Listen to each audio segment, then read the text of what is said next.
Previous class में हमने basic introduction पढ़ा, समझा। आर और आर में क्या डिफरेंस होता है और कुछ बेसिक चीज़ें देखी। स्क्रीन नंबर 1, 2, 3, 4 इनको जो है वो एडजस्ट कैसे किया जाता है, ये सारी चीज़ें हमने सीखी।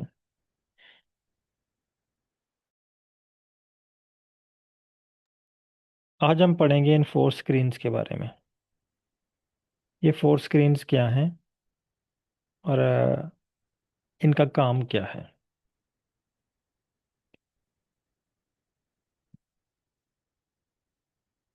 आर चूंकि एक प्रोग्रामिंग लैंग्वेज है, कल की डेफिनेशन में हमने देखा। मैं यहाँ पे आपके पास सामने मैंने एक वर्ड लिखा है हैशटैग।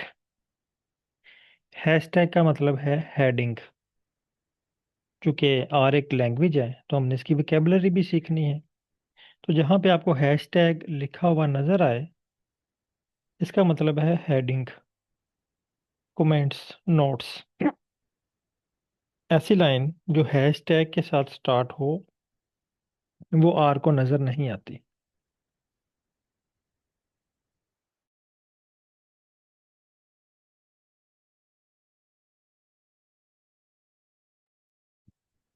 मसलन मैं यहाँ पे टाइप करता हूँ स्क्रीन नंबर 1। तो इसको आमतौर पे हम हैशटैग को नंबर साइन के लिए भी यूज़ करते हैं। तो यहाँ पे इसका ये मतलब नहीं है कि ये मैंने स्क्रीन नंबर लिख रहा हूँ तो इसलिए मैंने ये हैशटैग लगाया है।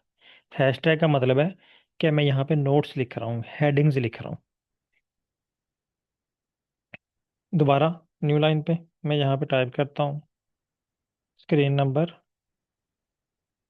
2, दोबारा हैशटैग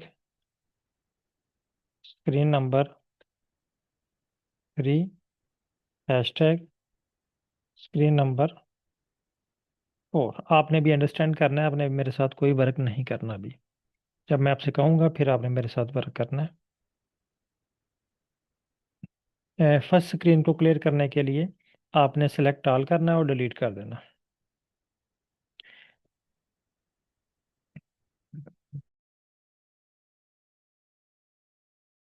अच्छा, यहाँ पे अब मैं एक और लाइन लिख रहा हूँ 5+5। अब देखें इसका कलर जो है ना ये ब्लू कलर का है, और जो मैंने हैशटैग के साथ लाइन लिखी है ये ग्रीन कलर में। मैं ये फर्स्ट लाइन को रन करता हूँ, ये देखिएगा यहाँ पे मैंने क्लिक किया और ये रन का बटन है साइड पे, ठीक है। इसको मैं रन करता हूँ, इसने मुझे ये वाला कोड रन करके दे दिया। बाकी इसने सारी लाइनें इग्नोर कर दी।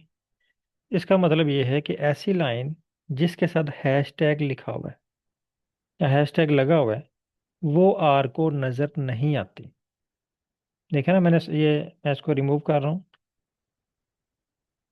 इसको रन करता हूँ, कोई आंसर अपीयर नहीं हुआ स्क्रीन नंबर 2 पे।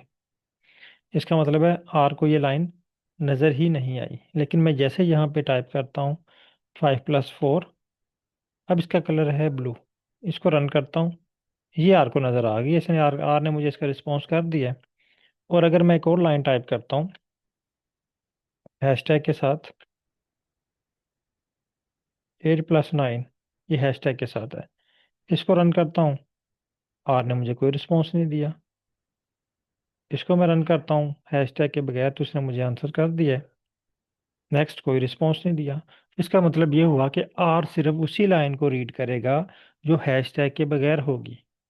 जो हैशटैग के साथ लाइन है वो हमारे लिए है, हमारे नोट्स होंगे, हमारी इंस्ट्रक्शंस होंगी, गाइडलाइंस होंगी, हिंट्स होंगे, हेडिंग्स होंगी।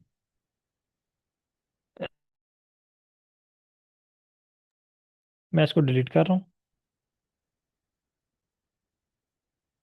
स्क्रीन नंबर 2 भी मैंने क्लीन कर दी। अच्छा, अब इन स्क्रीन्स के नंबर के साथ साथ, ये कल आपको मैंने बताया था, ये स्क्रीन नंबर 1 है, ये स्क्रीन नंबर 2 है, स्क्रीन नंबर 3, स्क्रीन नंबर 4।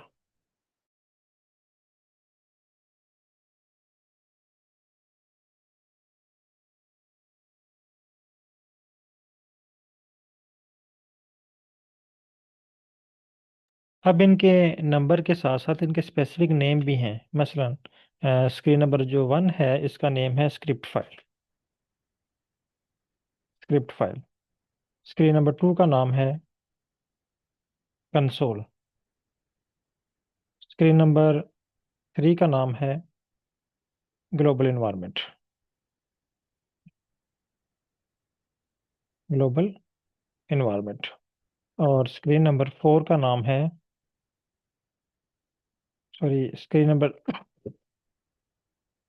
4 का नाम है प्लॉट, या आप इसको पैकेजेस स्क्रीन भी कह सकते हैं, पैकेजेस। फर्स्ट स्क्रीन का नाम script file, console, global environment, plot. अगर मैं आपसे कहूँ कि आप ग्लोबल इन्वायरमेंट में देखें तो आपने स्क्रीन नंबर 3 पे आ जाना है। जब मैं आपसे कहूँ स्क्रीन नंबर 3 पे देखें तो आपने ये ग्लोबल इन्वायरमेंट वाली स्क्रीन पे आ जाना है। अब इन स्क्रीन्स के कुछ स्पेसिफिक काम भी हैं। मसलन स्क्रीन नंबर 1, इसको हम यूज़ करते हैं स्क्रिप्ट राइटिंग के लिए, यानी यहाँ पे हम स्क्रिप्ट लिखते हैं। स्क्रिप्ट क्या है? जो हम आर से कन्वर्सेशन करते हैं, आर से जो हम बातचीत करेंगे वो हम लिख के करेंगे, तो उसे हम कहेंगे स्क्रिप्ट। मसलन मैंने यहाँ पे आर से कहा कि मुझे 5+5 करके दो। मैं इसको रन करता हूँ। अभी जो मैंने लाइन लिखी है ना, 5+5, ये आर की ज़ुबान में है। ठीक है। तो आर की ज़ुबान कोई मुश्किल नहीं है। सेम इंग्लिश, बहुत सारे वर्ड इंग्लिश के हैं, बहुत सारे मैथमेटिक्स के हैं, सारे मिलते जुलते हैं। इसने मुझे इसका आंसर कर दिया। अब ये आर लैंग्वेज में मैंने इसे कहा है, तो मैंने स्क्रिप्ट राइट किया स्क्रीन नंबर 1 पे। स्क्रीन नंबर 2 जो है ये कंसोल है, ये हमें रिजल्ट प्रोवाइड करती है। रिजल्ट्स प्रोवाइड करती है किस फॉर्म में? टेबल की शक्ल में, पैराग्राफ की शक्ल में, सेंटेंस की शक्ल में।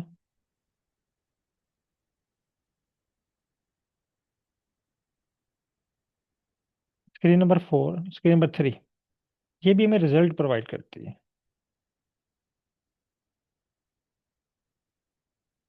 किस फॉर्म में? डाटा की फॉर्म में। स्क्रीन नंबर 4, ये भी हमें रिजल्ट प्रोवाइड करती है,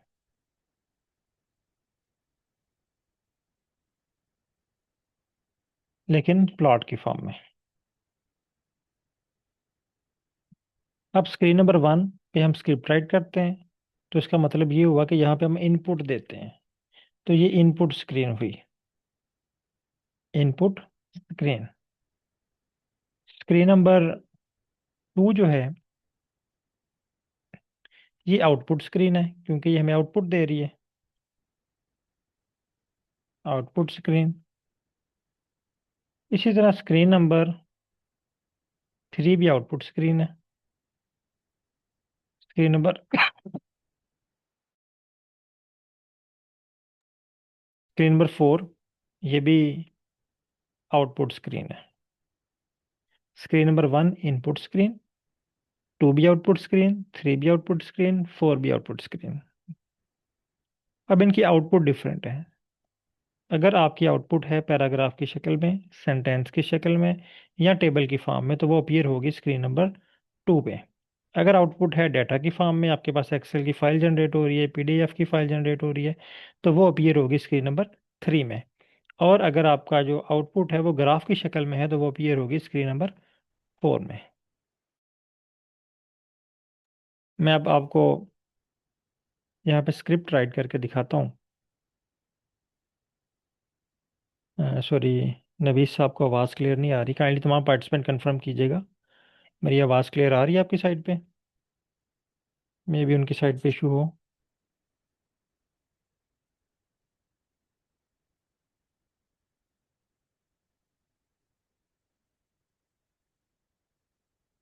ओके, थैंक यू। मे भी शायद इंटरनेट का इशू हो उनकी साइड पे, या उस वक्त आई थिंक 3-4 मिनट पहले का मैसेज है उनका। सर कंफर्म कीजिएगा, अब आवाज़ क्लियर है? नवीद हुसैन साहब।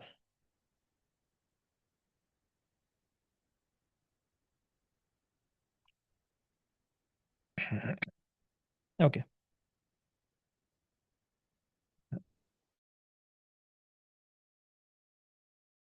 अच्छा, मैं आपको प्रैक्टिकली करके दिखाता हूँ कि इनकी वर्किंग क्या है। पहले आते हैं स्क्रीन नंबर 1 पे। मैं यहाँ पे स्क्रिप्ट राइट कर रहा हूँ। मसलन मैं यहाँ पे लिखता हूँ डाटा, ये सिलेक्ट करता हूँ। यहाँ पे लिखता हूँ आयरस, ये सिलेक्ट करता हूँ। अब देखें ना, ये हमें सुजेशन दे रहा है, हमें कंफर्टेबल जोन प्रोवाइड कर रहा है, हमारे काम को आसान बना रहा है। यही काम हम आर पे भी कर सकते हैं, लेकिन आर हमारे काम को डिफिकल्ट कर देता है।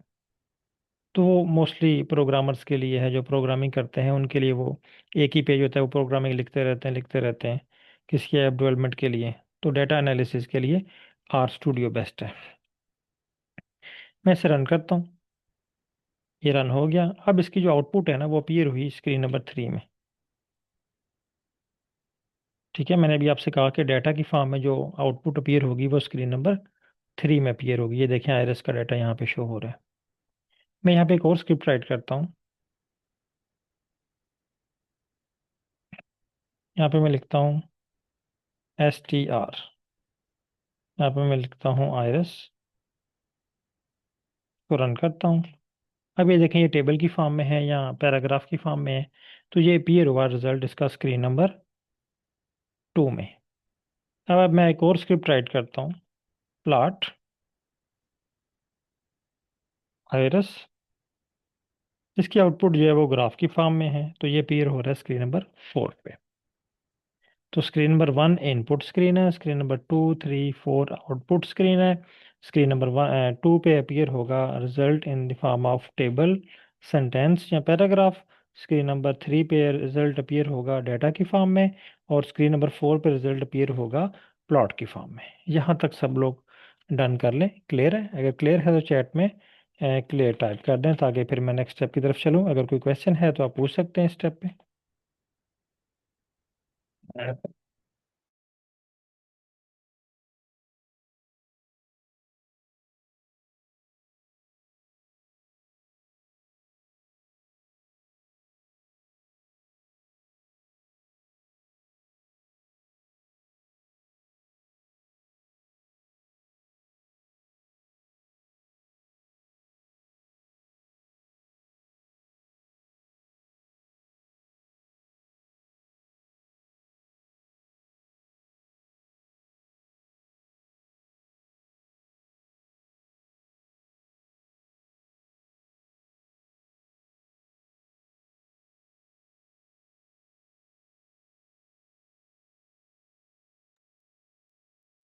कोई क्वेश्चन नहीं है? ओके, मैं नेक्स्ट स्टेप की तरफ चल रहा हूँ।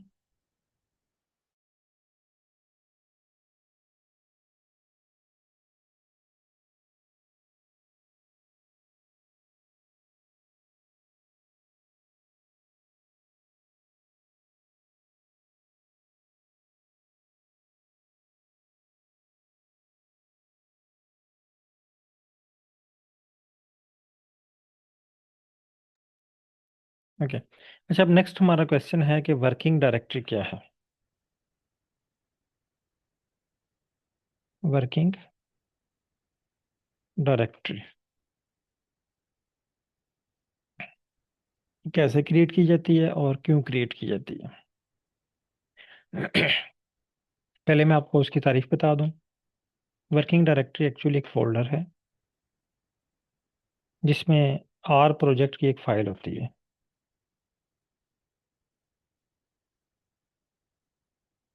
आमतौर पे हम जो फोल्डर क्रिएट करते हैं वो एम्प्टी होता है, लेकिन आप आर में रहते हुए अगर कोई फोल्डर क्रिएट करते हैं तो उसमें आर की एक फाइल होती है।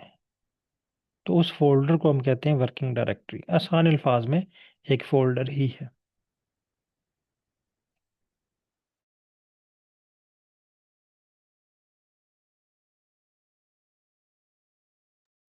आर की ज़ुबान में इस वर्किंग डायरेक्टरी को हम फोल्डर कहते हैं। सॉरी, फोल्डर को वर्किंग डायरेक्टरी कहते हैं। अब ये क्रिएट कैसे की जाती है? क्रिएट करने के लिए अब आप लोग मेरे साथ वर्क करेंगे। आपने आ जाना स्क्रीन नंबर 3 पे, तो आप पार्टिसिपेंट स्क्रीन नंबर 3 पे आए। यहाँ पे आपको कॉर्नर पे ना, मेरे पास यहाँ पे लिखा हुआ है हिना पाकिस्तान डाटा। आपके पास यहाँ पे लिखा होगा प्रोजेक्ट नन, या कुछ और लिखा होगा। मुझे कंफर्म कीजिएगा तमाम पार्टिसिपेंट, क्या यहाँ पे शो हो रहा है आपके पास? जूम चैट में रिप्लाई कर सकते हैं।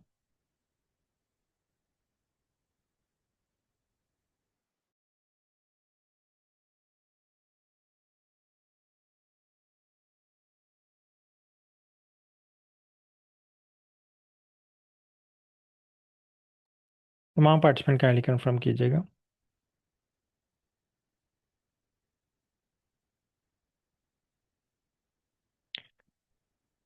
प्रोजेक्ट नन, यानी यहाँ पे आपके पास प्रोजेक्ट नन शो हो रहा है। अब आपने प्रोजेक्ट नन पे ना क्लिक करना है। आपके पास एक लिस्ट ओपन हो जाएगी, जितने भी आपने फोल्डर क्रिएट किए हुए हैं ना, उसकी लिस्ट आपको यहाँ पे शो होगी। अभी तक चूंकि आपने जीरो से स्टार्ट किया है, या मे भी कुछ लोग पहले से इस पे वर्क कर रहे हैं, तो उन्होंने ऑलरेडी वर्किंग डायरेक्टरी क्रिएट की होगी। आप लोगों ने यहाँ पे क्लिक करना न्यू प्रोजेक्ट पे। इस पे क्लिक करें। आपके पास एक पेज ओपन होगा। वो आपसे पूछेगा कि क्या आप इनको सेव करना चाह रहे हैं। मैं कहता हूँ यस, सेव सिलेक्टेड। फिर मुझे कह रहा है कुछ फाइल्स मेरी मूव हो चुकी है। मैं कहता हूँ ओके। इन फाइल्स को मुझे डिलीट करना पड़ेगा।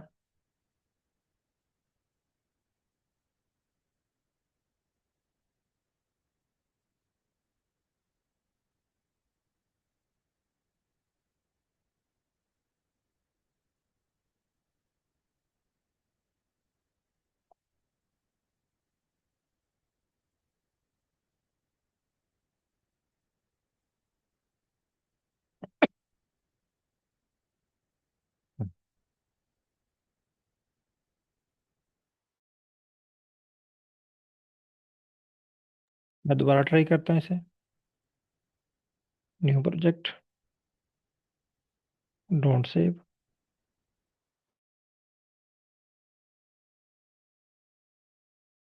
अब मेरे पास एक और पेज ओपन हो गया। कंफर्म करें आपके पास न्यू पेज ओपन हो रहा है। हादम साहब, आप ना स्क्रीन नंबर 4 पे फाइल के बाद एक बटन है प्लॉट, आप प्लॉट पे क्लिक कर दें। डेटा वहाँ से डिसअपियर हो जाएगा। स्क्रीन नंबर 4 पे फाइल, प्लॉट, पैकेज ये बटन बने हुए हैं ना, प्लॉट पे क्लिक कर लें। अच्छा, अब आपके पास नेक्स्ट ये वाला पेज आएगा, जिसमें तीन ऑप्शन है आपके पास। न्यू डायरेक्टरी, एग्जिस्टिंग डायरेक्टरी, या वर्जन कंट्रोल। अब चूंकि हमारे पास पहले से डायरेक्टरी मौजूद नहीं है, तो हम यहाँ पे न्यू डायरेक्टरी क्रिएट करेंगे। New directory.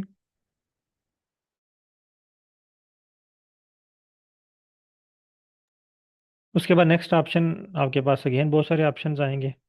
आपने सेलेक्ट करना है न्यू प्रोजेक्ट पे। इस पे क्लिक करें। फिर वो आपसे पूछेगा कि आप इस फाइल का नाम क्या रखना चाह रहे हैं, इस फोल्डर का नाम क्या रखना चाह रहे हैं। तुम्हारा बैच है 107, तो मैं इसका नाम रख लेता हूँ बैच 107।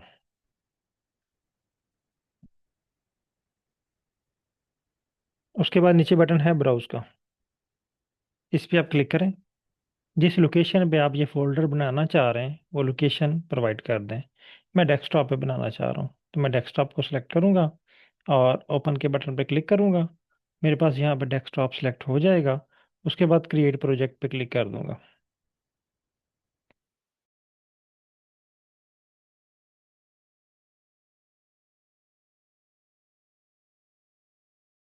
अब मेरे पास यहाँ पे देखें, अगेन तीन स्क्रीन शो हो रही हैं। और अगर आप ये मैक्सिमाइज बटन पे क्लिक करेंगे तो 4 स्क्रीन शो हो जाएंगी। यहाँ तक सब लोग डन कर लें।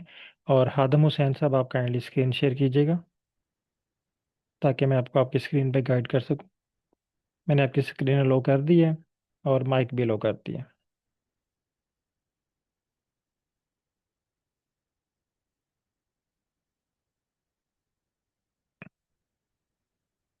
जिनके पास डन हो चुके हैं वो डन टाइप कर दें। हादम हुसैन साहब, आप यहाँ पे क्लिक करें, प्रोजेक्ट नन पे स्क्रीन नंबर 3 पे आएँ।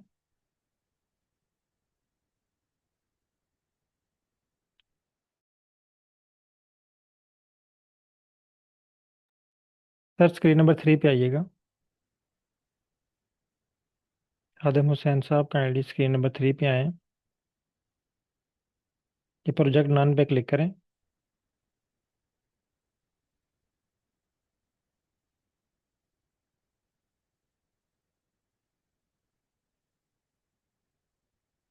और माइक भी ओपन करें अपना।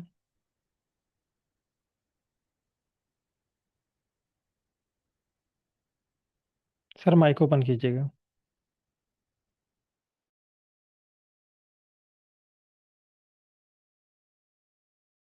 जी सर। सर ये आपको प्रोजेक्ट नाम शो हो रहा है? सर स्क्रीन ये सामने के तीसरी तीसरी पे सर। जी। नहीं ये सर ये। ये सर कॉर्नर पे देखें, ऊपर मैंने सर्कल भी लगाया हुआ है। अच्छा सॉरी सर, जी सर। हाँ, ये लिखा हुआ है प्रोजेक्ट नाम। इस पे क्लिक जी करें। सर। न्यू प्रोजेक्ट जी पे सर। क्लिक करें। ठीक हो गया सर, थैंक यू। उसके बाद आ जाएं, आज ये आपसे पूछ रहा है कि इसको सेव करना चाह रहे हैं। अगर तो आपका ये इंपॉर्टेंट डाटा है तो आप सेव कर लेंगे, ठीक है। अगर इंपॉर्टेंट डाटा नहीं है, जस्ट रा डाटा है, तो आप इसे डोंट सेव कर दें। ठीक हो गया सर, तो अब मैं डोंट इसमें डोंट सेव करूँ? डोंट सेव करें। जी सर। ठीक है। अब वेट करें। जी सर।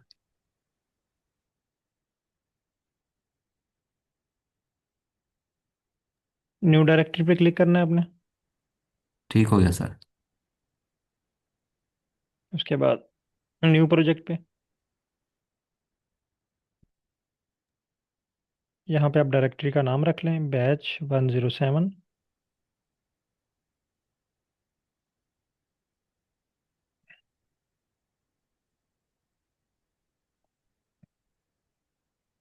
तो ब्राउज के सर बटन पे क्लिक करें। ब्राउज के बटन पे लोकेशन बता दें कहाँ पे सेव करना चाह रहे हैं। सर डेस्कटॉप सेलेक्ट कर लें, सामने मिल जाएगा इजीली आपको। जी सर। ओपन पे तो क्लिक ये करें। क्रिएट प्रोजेक्ट पे क्लिक करें। Thank you sir.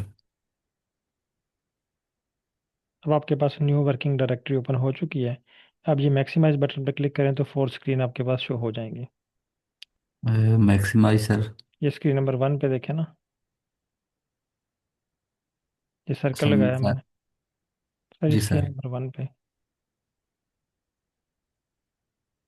आप तो ऑलरेडी वर्क कर नहीं रहे इस पे आर पे।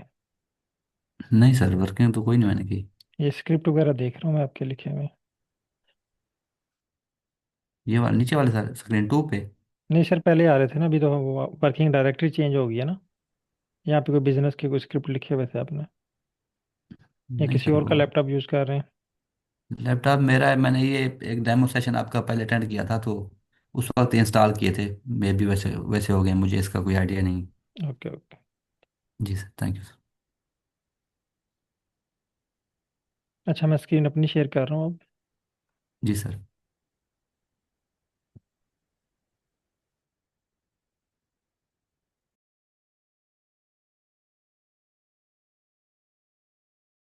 अब नेक्स्ट क्वेश्चन है हमारा कि पैकेज क्या होते हैं।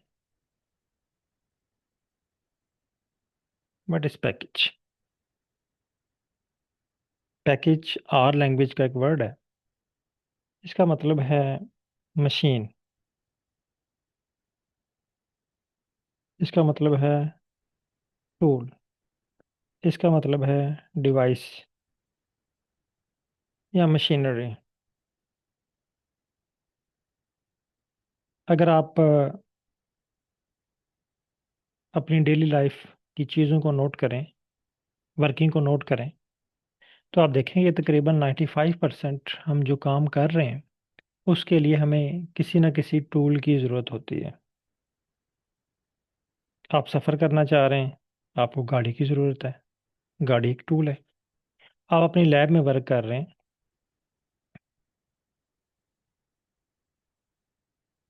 आपके सुपरवाइज़र कहते हैं कि एक सैंपल है, इसका आप टेम्परेचर फाइंड करें।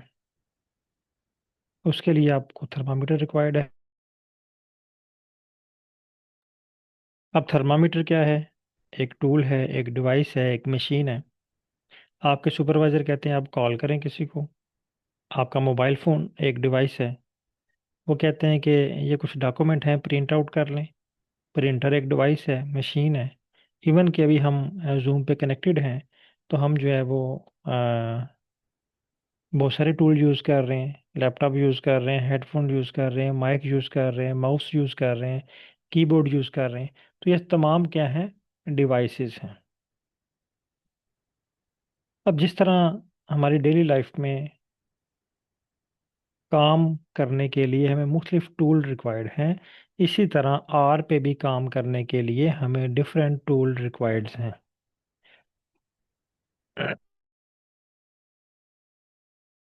मसलन मैं एक छोटी सी एग्जांपल ऐड करना चाहूँगा।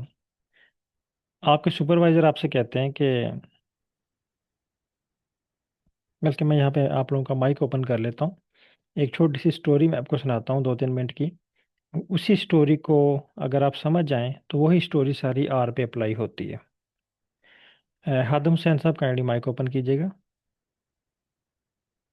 जी सर। सर आपका फील्ड ऑफ स्टडी क्या है?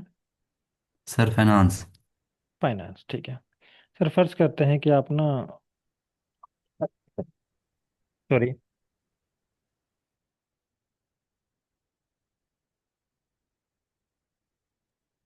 सर फर्ज करते हैं कि आप ना पीएचडी कर रहे हैं फाइनेंस में, ठीक है। जी सर। और आज आपका फर्स्ट डे है आपके सुपरवाइजर के साथ और आपकी यूनिवर्सिटी में, किसी फॉरेन यूनिवर्सिटी से आप कर रहे हैं और फॉरेन यूनिवर्सिटी में सुपरवाइजर ही सब कुछ होता है। तो आप सुपरवाइजर के साथ बैठे हुए हैं उसके ऑफिस में, ठीक है। अब जी आपके सर। सुपरवाइजर आपको ना एक यूएसपी देते हैं। वो कहते हैं कि ये कुछ डॉक्यूमेंट हैं, इनको इनका प्रिंट निकाल के लाएं। आप क्या करेंगे? सर यूएसबी अटैच करूंगा कंप्यूटर के साथ और फिर कमांड दूंगा प्रिंट की। वो तो आप तब टाइप करेंगे जब आपको पता होगा कि कंप्यूटर कहाँ पे पड़ा हुआ है, प्रिंटर कहाँ पे पड़ा हुआ है। आपका तो फर्स्ट डे है, आपको आपके सुपरवाइजर के ऑफिस के अलावा कोई चीज़ का नहीं पता। जी सर। तो पहला क्वेश्चन जो फौरन आपके माइंड में आएगा कि वही इसके लिए इंस्ट्रूमेंट चाहिए। मशीन मशीन कौन सी यूज़ करनी है मैंने? प्रिंटर यूज़ करना है, स्कैनर यूज़ करना है, लैपटॉप यूज़ करना है, मशीन कौन सी यूज़ होगी, यानी टूल कौन सा यूज़ होगा? जी सर, एक लैपटॉप या कंप्यूटर और फिर प्रिंटर। हाँ,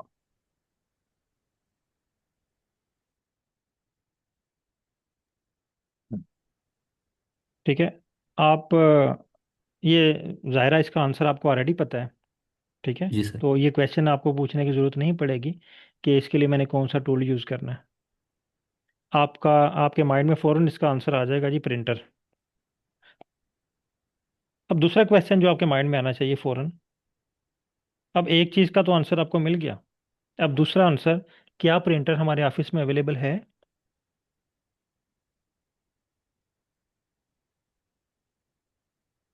प्रिंट तो आप तभी उसका ले सकेंगे ना जब वो आपके ऑफिस में अवेलेबल होगा।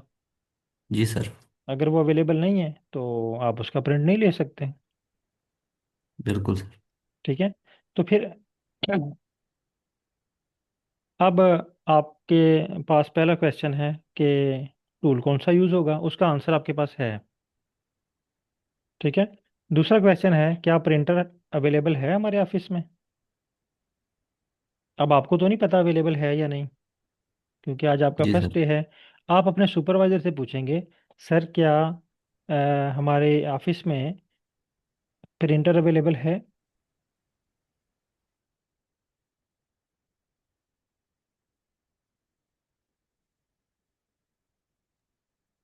इस स्टोरी को ना सबने गौर से सुनना है, इसी स्टोरी पे आर वर्क करता है। ये सारे स्टेप आपने याद रखने हैं, ठीक है। पहला स्टेप, उन्होंने आपको टास्क दिया, फौरन आपके माइंड में दो क्वेश्चन आ गए।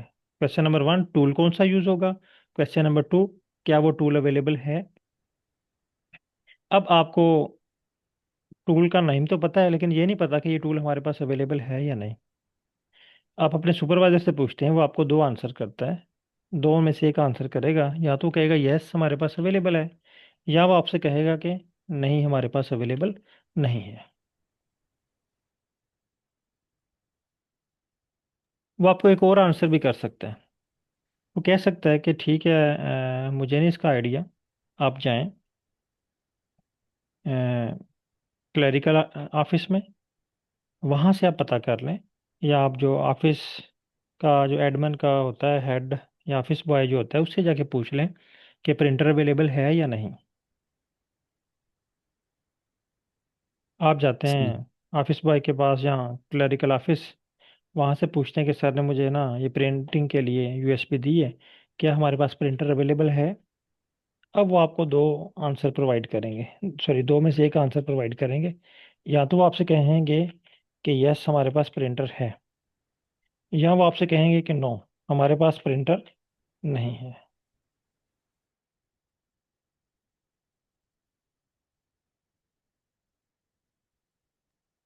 अगर आपका आंसर है यस, फिर आप क्या करेंगे?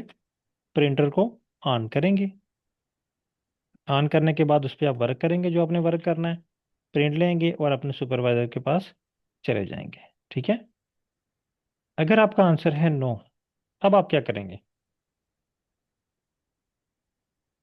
जी सर। सर फिर नेक्स्ट मार्केट या कहीं से भी वो टूल नहीं, मैं सर्च करूँगा। आपने वापस आना है अपने सुपरवाइजर के पास। ये ना हो गया आप मार्केट चले जाएं और आपके सुपरवाइजर कहें साथ वाले रूम में प्रिंटर पड़ा हुआ सही हो गया सर, ठीक हो गया, समझ आ गई है। है ना? जी सर, आर से यानी हमने वो फैसिलिटीज ढूंढनी है। यूनिवर्सिटी में मोस्टली हम सुपरवाइजर के बगैर नहीं चल सकते ना, हर जी चीज़ जी। उनको पहले बता के फिर हमें वर्क करना पड़ता है, क्योंकि मे भी उनके पास वो फैसिलिटी हो, हम वैसे ही बाहर घूमते रहें। सही हो गया सर। अब अगर आप आंसर है नो, तो आप दोबारा वापस आते हैं अपने सुपरवाइजर के पास। वो कहते हैं सर हमारे पास प्रिंटर अवेलेबल नहीं है। वो आपसे कहते हैं ऐसा करें कि आप ना एप्लीकेशन लिखें एचओडी साहब को। अब चूंकि आपने 3-4 साल वर्क करना है, आपका बिजनेस पे है, आपको प्रिंटिंग भी चाहिए, आपने लोगों के इंटरव्यूज भी लेने हैं, डिफरेंट डाटा इकट्ठा करना है, तो आपको प्रिंटर की एक ज़रूरत है। तो अपनी रिसर्च वर्क के लिए एक प्रिंटर की एप्लीकेशन लिखें। आप एप्लीकेशन लिखते हैं एचओडी साहब को। एचओडी साहब आपसे एप्लीकेशन में 3 क्वेश्चन पूछते हैं। नंबर 1, आपने टूल कौन सा मंगवाना है? नंबर 2, कौन सी कंपनी? और थर्ड वो आपसे पूछते हैं कि आपने इसको कौन से ऑफिस में रखना है। ठीक है, लोकेशन या लैब या ऑफिस, ऑफिस कर लेते हैं, ठीक है। कौन से ऑफिस में रखना है, कौन से रूम में रखना है?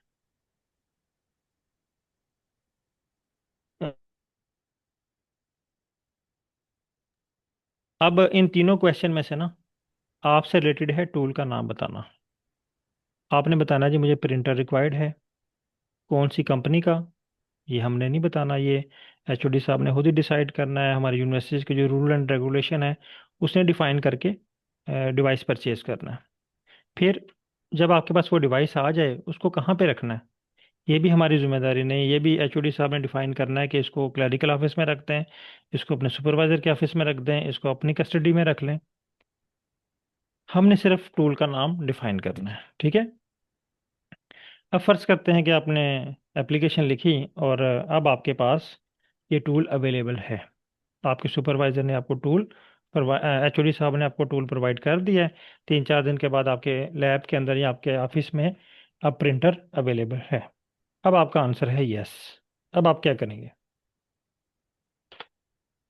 फिर से काम लूंगा सर, प्रिंट निकालूंगा। पहला स्टेप, पहला स्टेप आपने करना है उस प्रिंटर को ऑन करना है। सही हो गया सर। ऑन करने के बाद आपने उस पर वर्क करना है, यानी जो भी प्रिंटिंग करनी है, सेटिंग करनी है, सो सारा कुछ वर्क में आ जाएगा, ठीक है। उसके जी बाद फिर सर। आप अपने सुपरवाइजर को टास्क दे देंगे, ये सर मैंने टास्क कंप्लीट किया है, ये लें। ठीक है, एक टास्क आपने कंप्लीट कर लिया। अब वो आपको एक और टास्क दे देते हैं। वो कहते हैं हादिम साहब ये ना एक गिलास है, इसमें कोई लिक्विड पड़ा हुआ है, इसका ना पीएच फाइंड करके हैं। Mayor pH. अब आप क्या करेंगे? फिर वही प्रोसेस सर, क्या कि जो प्रोसेस होगा? रिपीट करें। टूल टूल सर चाहिए होगा, कौन सा टूल? पीएच मेजरमेंट के लिए सर।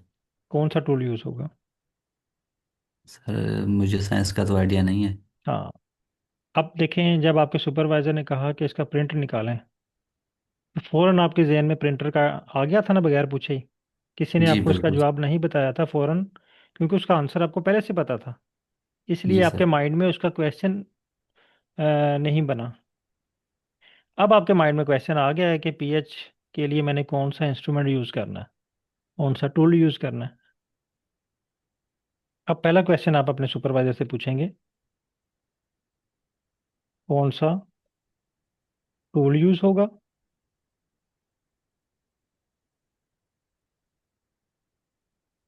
फॉर एग्जाम्पल आपके सुपरवाइजर आपसे कहते हैं कि आप पीएच मीटर यूज करना है, जो लेटेस्ट टूल है।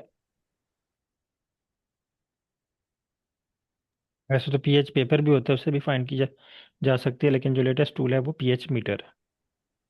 जी सर, अब नेक्स्ट क्वेश्चन आपके माइंड में क्या आएगा? फिर वही अवेलेबिलिटी सर। अवेलेबिलिटी। क्या ये अवेलेबल है? जी। अब आप क्या करेंगे? सर अवेलेबल तो है, लेकिन मुझे इसका आइडिया नहीं है कि इसको इस्तेमाल कैसे करना है। नहीं, पहले अवेलेबल आपको कैसे पता चला कि अवेलेबल है या नहीं? किसने आपको कंफर्म किया? सर फिर वही सुपरवाइजर साहब से पूछूंगा। हाँ, आप अपने सुपरवाइजर से पूछेंगे। आपके सुपरवाइजर आपसे कहते हैं कि ऐसा करें कि लैब अटेंडेंट से जाके पूछें, साइंस की लैब में चले जाएं, वहाँ पे लैब अटेंडेंट से पूछें क्या ये उनके पास अवेलेबल है।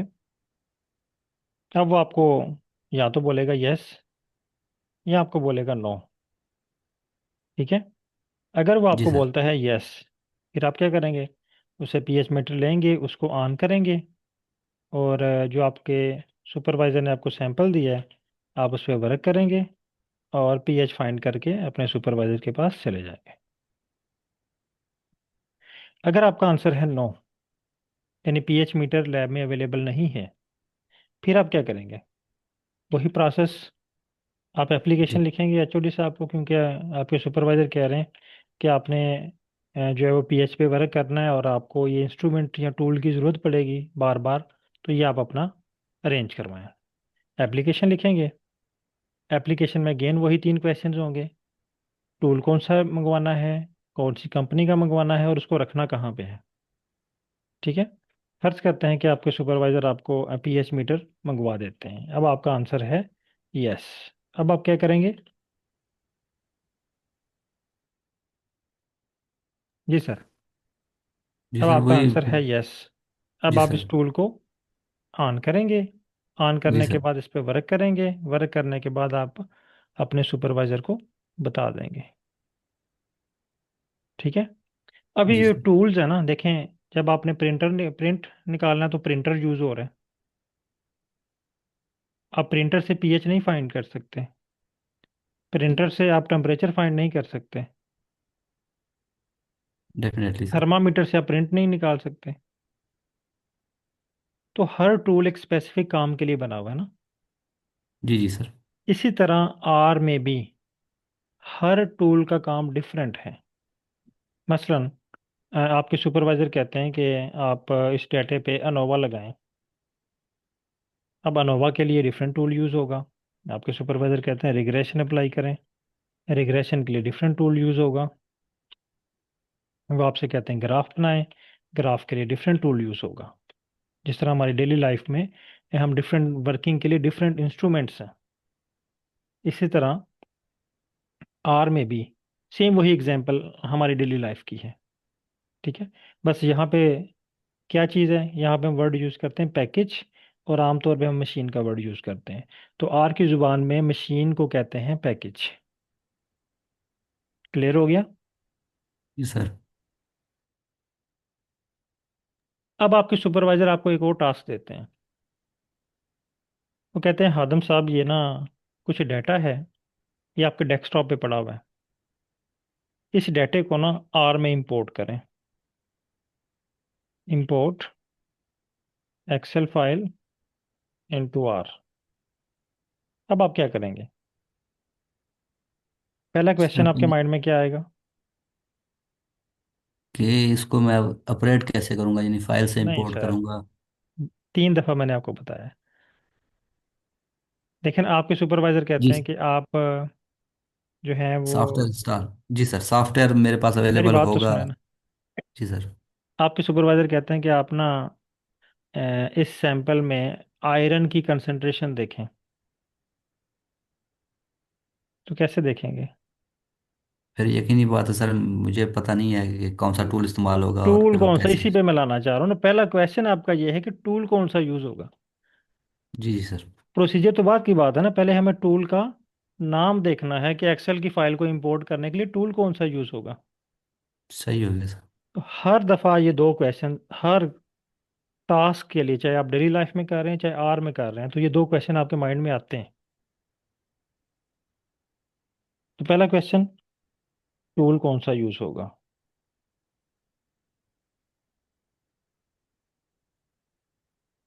अब चूंकि हम आर में वर्क कर रहे हैं ना, तो हम टूल के बजाय वर्ड यूज करेंगे पैकेज कौन सा यूज होगा। पैकेज कौन सा यूज होगा। ठीक है, इसका क्या आंसर होगा सर? यही आर सर। नहीं। फॉर आर के एग्जाम्पल अंदर। आपको नहीं पता, आप अपने सुपरवाइजर से पूछते हैं सर इसके लिए मैं टूल कौन सा यूज करूं। आपके सुपरवाइजर कहते हैं कि एक टूल है जिसका नाम है रीड एक्सएल, यानी एक पैकेज का नाम है। इस पैकेज को यूज करके आपने फाइल को इंपोर्ट करना है। ठीक हो गया। राइट। अब राइट सर। दूसरा क्वेश्चन आपके माइंड में फौरन आ जाता है, क्या ये टूल आर में अवेलेबल है।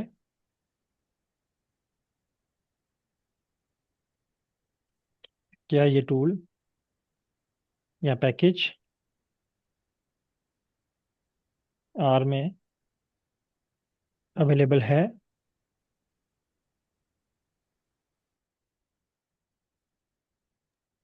आपके सर सुपरवाइजर ये। कहते हैं कि आप ऐसा करें कि आपने यहाँ पे सर्च कर लें, देख लें, ये आर का पेज ओपन है और ढूंढें। आप यहाँ पे आते हैं, ढूंढते हैं, देखते हैं, आपको ये कहीं पे भी रीड एक्सेल का बटन नज़र नहीं आता। अब आप क्या करेंगे? सर फिर वो उन्हीं की रहनुमाई लूंगा। हाँ, दोबारा आप अपने सुपरवाइजर को बताएंगे कि सर मैंने आर पे देखा है, मुझे कोई बटन नज़र नहीं आया।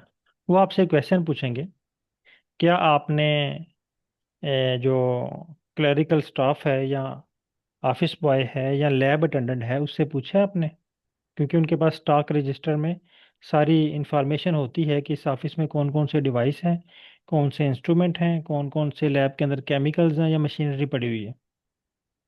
एक स्टॉक रजिस्टर होता है हर डिपार्टमेंट का ना।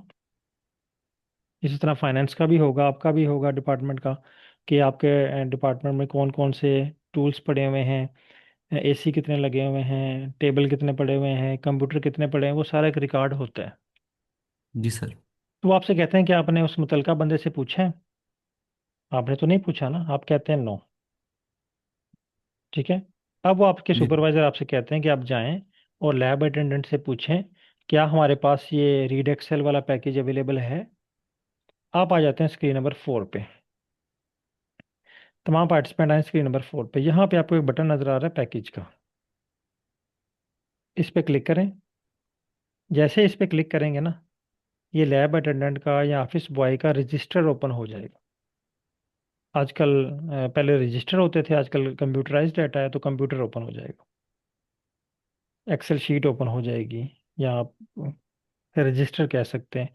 अब इस रजिस्टर के अंदर जितने भी पैकेजेस या जितने भी टूल्स आर के पास पड़े हुए हैं, जितनी भी मशीनरी आर के पास पड़ी हुई है, ये उसकी लिस्ट बनी हुई है। आप इसको स्क्रॉल डाउन करते जाएं, बहुत लंबी लिस्ट है जो ऑलरेडी आर के अंदर मौजूद है। सिस्टम लाइब्रेरी के नाम से। इसका मतलब है कि अब हमारे पास रजिस्टर तो आ चुका है, लेकिन यहाँ पे तो बहुत सारे नाम लिखे हुए हैं ना। हमें कौन सा रिक्वायर्ड है? Read Excel. तो इस रजिस्टर में हमने रीड एक्सेल को ढूंढना है। ये हमारे पास लैब अटेंडेंट बैठा हुआ है, ये सर्च बार बनी हुई है। ठीक है, ये सर्च पे देखें ना, राइट। ये कॉर्नर पे सर्च बार नजर आ गई है। इस जी सर्च सर। बार में आपने टाइप करना है रीड एक्सएल। ये आपको फाइंड करके दे देगा। ये मेरे पास, मुझे इसने फाइंड करके दे दिया read Excel. Read Excel file यानी एक्सेल की फाइल को रीड करने के लिए उसके बाद इसका जो वर्जन है 1.4.5 है। ये सारी डिटेल शो हो गई है। अगर तो ये आपके पास शो हो रहा है तो आप चैट में यस टाइप कर दें, और अगर नहीं शो हो रहा तो आप नो टाइप कर दें। मेरे पास ये शो हो रहा है तो मैंने यस टाइप कर दिया।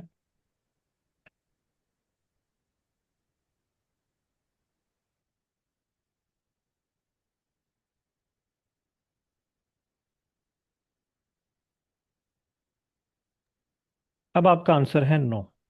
यानी मैंने आपको यहाँ पे बताया दो पॉसिबल आपके आंसर होंगे, या तो होगा यस या होगा आपका आंसर नो। अब हमारा आंसर है नो। जी हातिम साहब, अगर आपका आंसर नो हो तो फिर आप क्या करेंगे? फिर सुपरवाइजर साहब से जाके कहूँगा जी मेरे पास ये टूल अवेलेबल नहीं है। और वो क्या बोलेंगे आपको?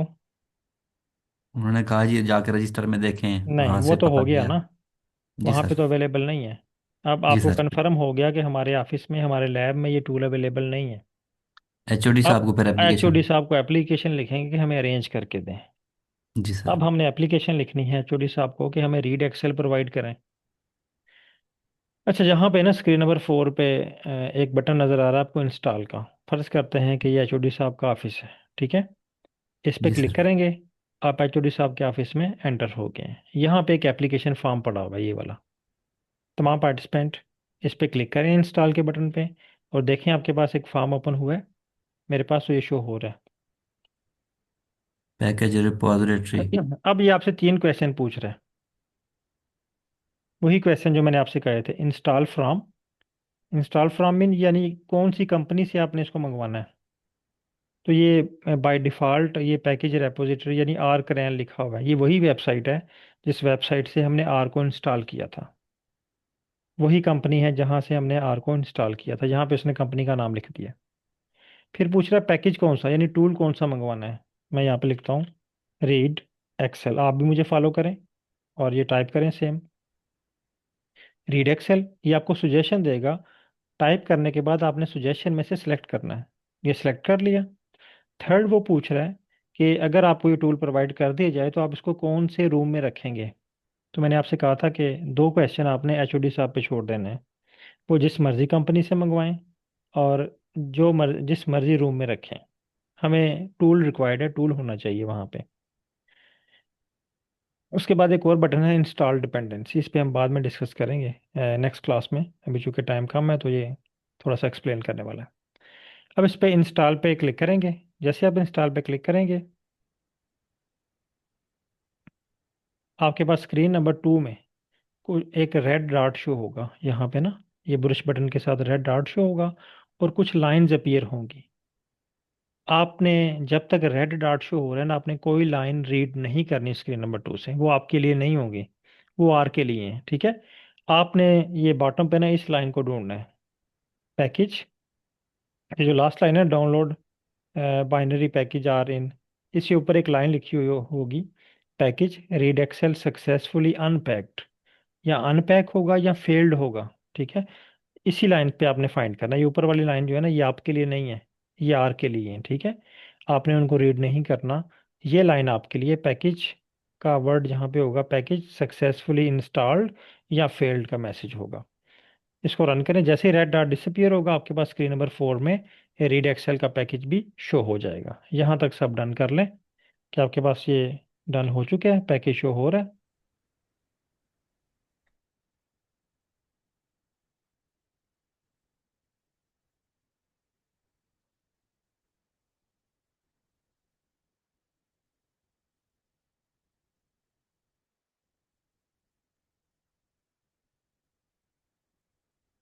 वार्निंग आ रहा है सर। वार्निंग को सर छोड़ दें, मैंने आपसे कहा सिर्फ आपने लास्ट लाइन रीड करनी है। जब रेड डॉट डिसअपियर हो जाए ना, तो ये वाली लाइन आपने रीड करनी है। रेड डॉट डिसअपियर हो गया। जी सर। अ, इंस्टॉल पैकेज। आप एंड पैकेजेस। एंड वाली लाइन पे आए ना सर, फर्स्ट लाइन को आप रीड कर रहे हैं ना। आपने समय लास्ट पे स्क्रीन आना सर। है। स्क्रीन शेयर करें आप।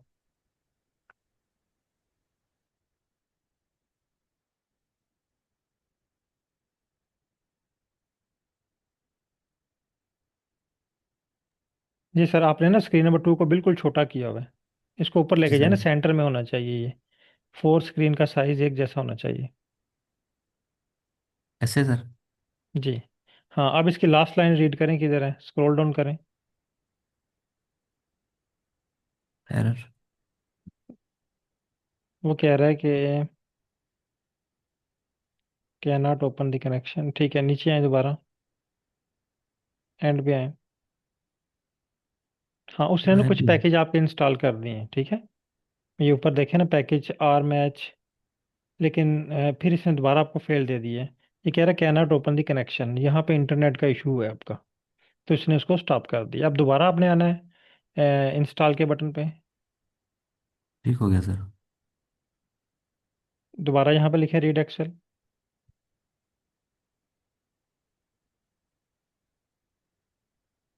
सेलेक्ट करें इसको, इंस्टॉल करें। अब ना आपके पास इसकी फिर डिपेंडेंसीज इंस्टॉल होगी, क्योंकि आप इसको फर्स्ट टाइम इंस्टॉल कर रहे हैं। तो उसकी डिपेंडेंसीज आपके पास इंस्टॉल हो गई हैं। जैसे ये रेड डॉट डिसअपीयर हो, आपने लास्ट लाइन रीड करनी है। या आप ब्रश बटन से प्रीवियस को क्लीन भी कर सकते हैं। ये ब्रश बटन है, इस पर क्लिक करेंगे तो प्रीवियस जो कन्वर्सेशन है वो डिलीट हो जाएगी। ये वाली सर। जी। अब वेट करें आप। और इसका साइज आगे पीछे ना किया गया है। ये फोर स्क्रीन का साइज इक्वल होना चाहिए, ताकि तमाम स्क्रीन का व्यू शो हो। यहाँ पे ठीक है। अब आपने वेट करना है। जी सर।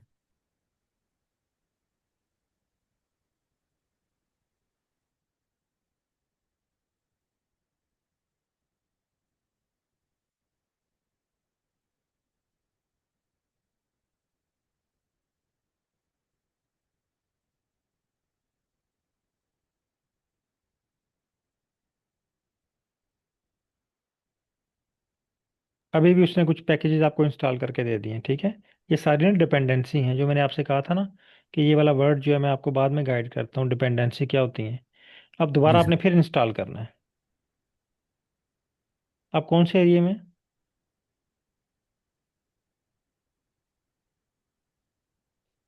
हाजिम साहब, आप किस एरिया में हैं अभी? मैं सर ये राजनपुर, जामपुर, डीजी ठीक। खान डिवीजन है जो। इंटरनेट की स्पीड बेहतर है आपके एरिया में? सर गुजारा है देहात में, असल में मोबाइल से ही कनेक्ट किया हुआ है। ओके, मैं भी इस वजह से ना ये इशू कर रहा है। तो इसकी ना डिपेंडेंसीज हैं कुछ। डिपेंडेंसी मीन के आप कह सकते हैं कि इसकी ना एक्सेसरीज, जिस तरह जी सर। आप प्रिंटर आप परचेज करते हैं, प्रिंटर एक टूल है। जी सर। तो उसकी एक्सेसरीज भी होती हैं। एक्सेसरी मीन उसकी पावर केबल, उसकी केबल। वो जी जी कनेक्शन सर। केबल, ठीक है। फिर उसके अंदर जो टूनर वगैरह होता है वो सारी उसकी एक्सेसरीज हैं। अब ये भी आपको एक्सेसरीज जी सर। डाउनलोड करके दे रहा है, इसकी काफ़ी सारी एक्सेसरीज हैं। इस वजह से ये टाइम लगा रहा है आपके पास। जी सर, अभी ये बटन देखिए तो कुछ, उसका गायब हो गया रेड में। ये एंड पे आए, एंड पे आए ना, एंड बाय लाइन रीड करें।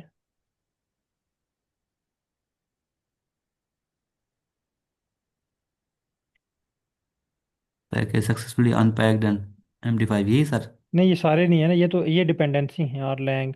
यानी ये इसने इसकी पावर केबल इंस्टॉल की है, इसकी वो डाटा केबल इंस्टॉल की है, टूनर इंस्टॉल की है, उसके ऊपर कवर लगा दिया, ठीक है। ये उसकी ये उसकी एक्सेसरीज हैं सारी। आपने दोबारा इसको चेक करें। इंस्टॉल पे सर। जी। यहाँ पे सर्च करें पहले, सर्च बार में। आपकी एक्चुअली स्क्रीन फुल नहीं शो हो रही ना एंड से, यहाँ तो आपने इसकी रेजोल्यूशन बहुत ज़्यादा इंक्रीज की हुई है। इसको कैंसिल करें अभी। ये सर्च बार में सर्च करें रीड एक्सेल। स्क्रीन नंबर 4 में ये सर्च बार शो हो रही है आपको। जी सर। रीड एक्सेल सर्च करें। ये शो हो गया आपके पास, ठीक है। जी सर। इंस्टॉल हो चुका हुआ है आपके पास। Thank you sir. ओके। ये ब्रश बटन से क्लीन कर लें और इसकी ना रेजोल्यूशन सेट कर लें। आई थिंक आपके पीसी की रेजोल्यूशन या तो ज़्यादा है, अदरवाइज ये मार्जिन से बाहर नहीं जाता आर स्टूडियो। आपका आर स्टूडियो मार्जिन से बहुत नीचे गया हुआ सर मुझे तो ट्रेनिंग में किसी से करवा लेता हूँ सर, कल है। आपका ओके। टाइम वेस्ट हो रहा है, कैरी ऑन सर प्लीज़। ठीक है। जी sir, thank you sir. Okay. तो यहाँ तक कोई क्वेश्चन है आपका तो आप पूछ सकते हैं। ये देखें सर, हाजम साहब, मेरे पास ना जो स्क्रीन शो हो रही है ना, मेरी जी पास सर। स्क्रीन शो हो रही है आपको। ये देखें ना, एंड तक हर चीज़ नज़र आ रही है, स्क्रीन नंबर। जी सर। ये जी देखें, सर। ठीक है। तो इसमें आपने ना आई थिंक उसकी रेजोल्यूशन इंक्रीज की हुई है, तो वो एंड से आपको नज़र नहीं आ रहा। जी सर, उसे लास्ट स्क्रॉल डाउन लाइंस, करना हाँ वो आप पड़ेगा। चेक जी कर सर। लीजिएगा। ठीक है sir, thank you sir.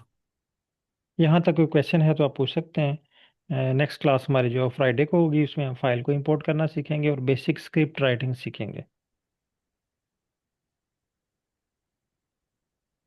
Ji sir, Junaid साहब माइक ओपन करें। हाँ, अस्सलाम वालेकुम सर। वालेकुम सलाम। सर मेरा क्वेश्चन ये था कि जैसे अभी हमने जो वर्किंग डायरेक्टरी में जो एक फोल्डर बनाया है, अभी फॉर एग्जांपल मैं एक दोस्त का एनालिसिस करता हूँ आर पे, और वो मुझे कहता है कि मुझे एक ही फोल्डर में टेबल भी भेज दो, ग्राफ भी भेज दो, और प्लाट वगैरह और कोड वगैरह भी सारे। जी। तो क्या ये सारी चीजें जो हमने जो एक ये फोल्डर बनाया है उसमें ये सेव होंगी, या हाँ। इनको हमें एक अलग हाँ से ये ठीक चीजें है, मुझे सेव समझ आ गई करके? आपकी बात ना। अच्छा, अब जब हम जी इस जी। कोड को सेव करेंगे ना इसको, तो जी ये सर। ऑटोमेटिकली फर्स्ट लोकेशन हमें हमारी वर्किंग डायरेक्टरी देगा। अगर हमें वर्किंग डायरेक्टरी नहीं दे रहा, तो आप उसको लोकेशन बता दें वर्किंग डायरेक्टरी। मसलन ये वाली फाइल मैं सेव करना चाह रहा हूँ, ये सेव का बटन है, ठीक है। इस पर मैं क्लिक जी करता सर। हूँ। ये देखें, इसने मेरी वर्किंग डायरेक्टरी वाला फोल्डर ओपन कर दिया। ये देखें, डेस्कटॉप बैच 107 शो हो रहा है। जी सर। मैं इसको सेव करूंगा, ये उस फोल्डर में चला जाएगा। मुझे इसका नाम रखना है, मैं से कहता हूँ कि Day 1, और सेव कर देता हूँ। अब ये वाला जो है ना फाइल, ये चलेगी ये वर्किंग डायरेक्टरी वाले फोल्डर में। ये देखें,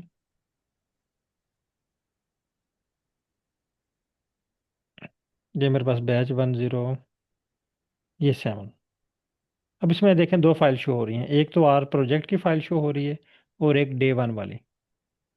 इसी तरह जो चीज़ आप सेव करेंगे ना, वो फर्स्ट प्रायोरिटी इसकी होगी वर्किंग डायरेक्टरी वाले फोल्डर में, ठीक है। तो अगर आप वर्किंग डायरेक्टरी के अलावा कहीं पे सेव करना चाह रहे हैं, तो फिर आपने कोई और लोकेशन चूज करनी है। सही से। और सर इसमें ये सब चीजें ही ये सेव हो जाएंगी, जैसे अभी हमने इधर ये सेव किया और इसको वर्किंग डायरेक्टरी में हमने इसको लोकेशन दी है, तो इसमें ये कोडिंग फाइल जैसे सेव होगी, या इसमें ओवरऑल नहीं, सारा जो डेटा हमने परफॉर्म किया? ये अभी हमारे पास स्क्रीन नंबर 1 सेव हुई है, ठीक है। सही से। जी। बाकी जो डाटा है ना, वो हमारे प्रोजेक्ट में सेव होगा। ये देखिए ना, अगर मैं इसको क्लोज करता हूँ ना, तो जी ये मुझसे सर। पूछेगा कि इसको सेव करना चाह रहा हूँ। ये भी मैंने इसको सेव कर लिया था, इसलिए नहीं पूछा इसने। मैं दोबारा ओपन करता हूँ इसको। तो जहाँ पे आप इसको सेव करेंगे ना, ये वहीं से ओपन होगा। सही सर। और इसमें भी हम जैसे बैच 107 है तो उसको प्रेफर कर सकते हैं, तो ये वहीं पे जाके ये सेव वहीं हो पे जाएगा जाएगा? जाएगा उसके बाद जब आप इसको इस पे ग्राफ बनाएंगे और उसको सेव जी सर। करेंगे यहाँ से ना कमांड देके, तो वो ऑटोमेटिकली उस वर्किंग डायरेक्टरी वाले फोल्डर में चले जाएंगे। और अगर आप सही कहीं सर। पे और सेव करना चाह रहे हैं, फिर आपको लोकेशन बताना पड़ेगी। सही सर। इसी तरह जब आपके और टेबल बनेंगे, रिजल्ट्स बनेंगे, वो सारे वर्किंग डायरेक्टरी वाले फोल्डर में ऑटोमेटिकली जाते जाएंगे। सही होगी सर। और सर अगर हम इसको जैसे फाइल को चेंज करना चाहें, CSV फाइल या RAR में, या उसमें इसका टाइप चेंज करना चाहें, तो जी, वो भी इधर ही सब से? सब पॉसिबल है। सही लेकिन हर सर। एक के लिए देखें ना डिफरेंट टूल। जिस तरह आप डेली सही लाइफ में सर। ना, मसलन आपके सुपरवाइजर कहते हैं कि आप प्रिंट निकालें इसका, तो आपको प्रिंटर रिक्वायर्ड होगा। वो कहते हैं प्रिंटर सही रहने होगी। दें, इसको स्कैन कर लें, फिर आपको स्कैनर रिक्वायर्ड होगा। वो कहते हैं स्कैनर भी रहने दें, इसकी पिक्चर बना के अपने पास रख लें, आपको मोबाइल सही फ़ोन सर। रिक्वायर्ड होगा। यानी टास्क के साथ साथ टूल भी चेंज हो रहे हैं ना। जी बिल्कुल सर। ठीक है, अगर CSV के लिए तो CSV के लिए अलग टूल यूज़ होगा, SPSS सही के लिए सर। उसके लिए अलग टूल होगा। कोई भी फाइल फॉर्मेट आप इंपोर्ट कर सकते हैं, इवन PDF, वर्ड फाइल, कोई भी चीज़ आप इंपोर्ट कर सकते हैं, लेकिन हर एक के लिए अलग टूल है। सही सर। कोई और question? Kindly sir, kindly sir, ये फिर आगे वाले लेक्चर में थोड़ा ये भी सर कवर कर सारे दीजिएगा। इंशाल्लाह सर कवर करेंगे, ये फुल कोर्स है। और मैंने आपको फर्स्ट क्लास में भी बताया था कि इस, बल्कि मैंने नोट लिखा हुआ था कि इस कोर्स को कंप्लीट करने के बाद आप डाटा साइंस से रिलेटेड हर टास्क कंप्लीट करने के काबिल होंगे, स्वाय जीनोमिक्स के और मशीन लर्निंग के। थैंक यू बाकी सो मच हर सर, तरह की थैंक यू। स्टैटिस्टिकल एनालिसिस, किसी तरह का डाटा है, उसको कैसे कन्वर्ट करना है, कैसे सेव करना है, हाई क्वालिटी में कैसे लेके आना है, ग्राफ कौन कौन से बनाने हैं, कैसे बनाने हैं, हर चीज़ आप इंशाल्लाह करने के काबिल होंगे। इंशाल्लाह sir. Thank you so much sir. Okay. Okay, बहुत शुक्रिया तमाम पार्टिसिपेंट का। अल्लाह हाफिज़।